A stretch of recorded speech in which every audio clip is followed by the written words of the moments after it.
नमस्कार, मैं विनोद कुमार शुक्ला। आई of truth पर आपका स्वागत है। पश्चिम बंगाल में जो वक्फ के नाम पर नया कानून जो बना है उसके नाम पर शुरू हुई हिंसा रुकने का नाम नहीं ले रही है। और जो मामला मुर्शिदाबाद से शुरू हुआ था, हिंदुओं के घर अटैक किए गए, उन 2 लोगों की हत्या हुई, उसके बाद पुलिस फायरिंग में एक दंगाई मारा गया। उसके बाद वो मामला मुर्शिदाबाद से निकल करके मालदा, धुलियान, 24 दक्षिण परगना के अलावा कलकत्ता के भी बहुत सारे इलाकों तक पहुंच गया है। लेकिन ऐसा लग रहा है कि ममता बनर्जी सरकार जो है वो अपीजमेंट की अपनी जो राजनीति है उस चक्कर में अभी भी दंगाइयों पर कोई भी कदम लेने पर हिचक रही है या उसमें पीछे रह रही है और बार बार समझाने की कोशिश कर रही है। जो मुस्लिम संगठन हैं, मुस्लिम नेता हैं, उनके साथ बातचीत करने की कोशिश कर रही है, लेकिन जो विक्टिम्स हैं उनके साथ न कोई सिंपैथी दिखा रही है, न उनके प्रोटेक्शन के लिए कोई काम कर रही है। और इस कारण से सारे उसके बावजूद वहाँ की अदालत को हस्तक्षेप करना पड़ा और कलकत्ता हाई कोर्ट ने ये कहा कि वो इस मामले में चुप नहीं बैठ सकते हैं और केंद्रीय सुरक्षा बल को वहाँ पर डिप्लॉयमेंट का आदेश हुआ है और डिप्लॉय किए गए हैं। उसमें भी जो प्रदेश की पुलिस है वो सहयोग नहीं कर रही है। डीजीपी जो है वो दंगाइयों से हाथ जोड़ करके दंगा ना करने की अपील कर रहे हैं। उनकी ट्रेनिंग कहाँ की हुई है, किस तरह से उन्होंने दंगा निपटने की ट्रेनिंग ली है, क्या हाथ जोड़ के दंगाइयों से निपटा जाता है, ये सारी चीज़ें हैं। और बहुत सारे ऐसे वीडियो सर्कुलेट हो रहे हैं जहाँ पर मुस्लिम नेता जो हैं तथाकथित उनके ठेकेदार वो पुलिस वालों को भी धमकाते हुए नजर आ रहे हैं कि हम निकालेंगे, ये हम जुलूस निकालेंगे, हम इसका विरोध प्रदर्शन करेंगे, ये हमारा फंडामेंटल राइट है। और बहुत सारे तर्क देने की कोशिश की जा रही है। तो क्या जब मामला दंगा और हिंसा हो तब भी इस तरह के अधिकार लोगों को दिए जाने चाहिए? और इस विरोध प्रदर्शन के चक्कर में हिंदुओं के घरों पर आक्रमण किया होते रहना चाहिए? क्या इसको समझने की कोशिश करते हैं। जब ये बिल पास हुआ उसके बाद जिस तरह से ममता बनर्जी ने ये कहा, एक जैन समुदाय के कार्यक्रम में गई थी तो उन्होंने बोला कि हम इसको पश्चिम बंगाल में लागू नहीं करेंगे। अब इसके 2 मायने हैं। पहला मायने ये कि पश्चिम बंगाल की सरकार केंद्र सरकार के बनाए कानून को डिफाई करेगी, नहीं लागू करेगी, जो कॉन्स्टिट्यूशनली पॉसिबल नहीं है। दूसरा फैक्टर ये है कि आप जो मुस्लिम विरोध करने वाले हैं उनको आप प्रोत्साहित कर रहे हो कि हम तो आपके साथ हैं, आप जो चाहें वो करें। और वैसा ही हुआ। मुर्शिदाबाद जहाँ पर लगभग 66% के आसपास मुसलमान हैं, उसमें एक इलाके से मुसलमानों को खदेड़ा गया और वो नदी पार करके मालदा पहुँचे हुए हैं। मालदा में भी वो एक जगह शेल्टर लिए हुए हैं। और आज की खबर ये है कि उसमें से ज़्यादातर लोगों का ये कहना है कि क्या वो अब कभी अपने घर लौट पाएंगे, ऐसा नहीं हुआ है। उसका मैं उदाहरण देता हूँ। अगर आप जम्मू कश्मीर का हाल देखिए, जब जम्मू कश्मीर की मस्जिदों से गालिब चालिब गालिब का नारा दिया गया था और ये दिया गया था कि अपनी बहन बेटियों को अपनी औरतों को छोड़ करके यहाँ से निकल जाओ, पंडितों को कॉल करते हुए। उसके बाद जब पंडित वहाँ से भागे तो आज तक वो वापस नहीं जा पाए हैं। बावजूद इसके कि 370 हट गया, सरकार लगातार कोशिश कर रही है। आतंकवाद पर 80 से 90% लगाम लगा दी गई है, फिर भी वो नहीं पहुंच पाए हैं। इसलिए कि ये सारा कुछ जो है लोकल्स करते हैं।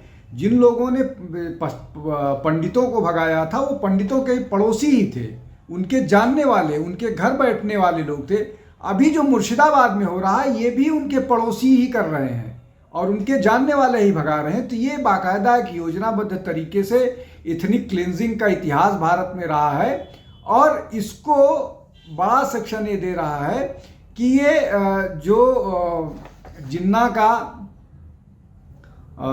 कॉल था ये उसी तरह का है। इसमें एक और महत्वपूर्ण बात ये है कि जो मुर्शिदाबाद ज़िले में जो 2 लोकसभा कॉन्स्टिट्यूएंसीज पड़ती हैं, एक पर यूसुफ पठान है, एक पर और साहब हैं जीते हैं, दोनों तृणमूल कांग्रेस के हैं। तो यूसुफ पठान तो जब दंगा हो रहा था तो अपनी चाय की तारीफ कर रहे थे, उनको कोई लेना देना नहीं था। इसके भी 2 मायने, पहला ये कि वो इस दंगे में जो हिंदू पिट रहे थे उसको एंजॉय कर रहे थे, दूसरा वो इस बात से बेफिक्र थे कि उनको लोकसभा की सीट मिल गई है, अब जनता भाड़ में जाए।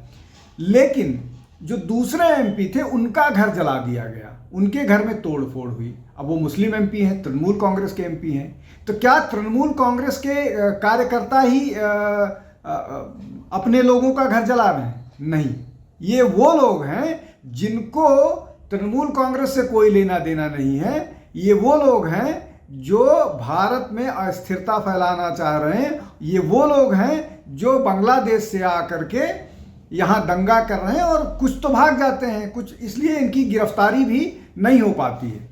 अब इन सब के बाद जो एक सबसे महत्वपूर्ण बात है वो 2-3 चीज़ें समझने की कोशिश करते हैं।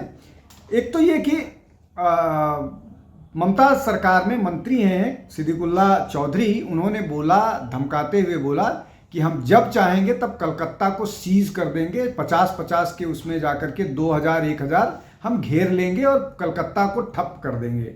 और बाद में उन्होंने ये भी दावा किया कि उनके इस बयान पर उनकी तारीफ हुई है, यहाँ तक कि जो खबरों में आ रहा है, सोशल मीडिया पर आ रहा है कि इस मामले में उनको सीएम ऑफिस से भी उनकी पीठ थपथपाई गई। एक मसला ये हो गया। एक और मुस्लिम जो प्रोटेस्टर था उसने ये कहा कि वो ज़माना लद गया जब हम ममता बनर्जी की दया पर जीवित थे। मतलब ये हुआ कि जो बांग्लादेश में आते थे तो ममता बनर्जी की सरकार या वहाँ के लोकल जो लोग हैं वो उनको फैसिलिटेट करते थे, उनका आधार बनाने में, उनका आई कार्ड बनाने में, उनका पैन बनाने में, उनका वोटर आई कार्ड बनाने में, तब उनकी निर्भरता थी।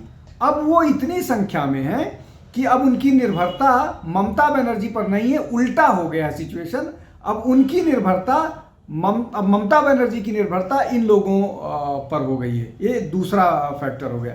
तीसरा फैक्टर ये हो गया कि वहाँ पर मुस्लिम जो नेतृत्व है या मुस्लिम जो जनसंख्या है उसका कहना है कि अब उन्हें ममता बनर्जी की ज़रूरत नहीं है, अब उनकी अपनी leadership with in the community है, अब वो उसके नेतृत्व में काम करेंगे या चुनाव लड़ेंगे या जो भी करना हो करेंगे। तो अब उन्हें ममता बनर्जी की ज़रूरत नहीं है। ममता बनर्जी का दावा है कि पश्चिम बंगाल में 33% मुसलमान हो गए हैं। हालांकि ये 33% मुसलमान हो गए हैं नहीं हो गए हैं ये डाटा ममता बनर्जी का अपना है। जो 2011 पुराना जो इसके लास्ट सेंसस है उस सेंसस के हिसाब से पश्चिम बंगाल में 27% मुसलमान हैं। तो क्या 27% मुसलमान या उसको 30% भी मान लीजिए, तो क्या 30% मुसलमान 70% हिंदुओं पर पश्चिम बंगाल में हावी हो गए हैं?